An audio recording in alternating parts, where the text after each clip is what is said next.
I was standing just a few feet away when something happened that changed how I think about ego forever.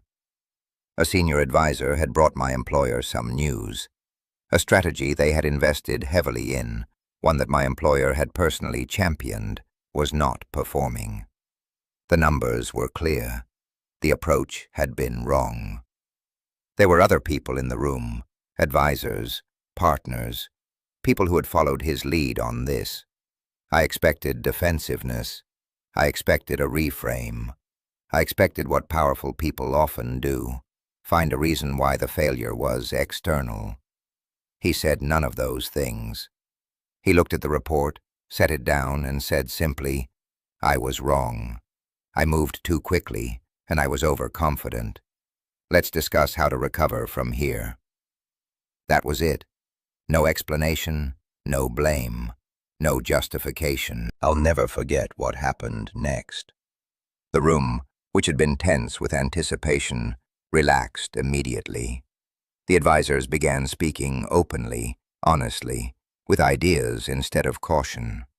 The entire energy shifted because of those 3 words. I was wrong. That is when I realized something important. Ego is one of the most expensive habits a person can carry. It prevents learning. It delays correction. It turns small mistakes into catastrophic ones because pride refuses to address them honestly. Most people completely miss this. They associate admitting fault with weakness. But the wealthiest, most successful people I ever worked with were often the most willing to say, "I got that wrong," because they cared more about the result than about appearing right. Wealthy people see this differently. Being wrong is data. Being defensive is waste. Here is your practical takeaway.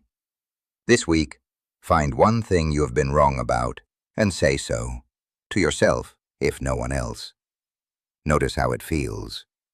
That honesty is the beginning of correction, and correction is the engine of progress. The 3 most valuable words in any language are, "I was wrong,"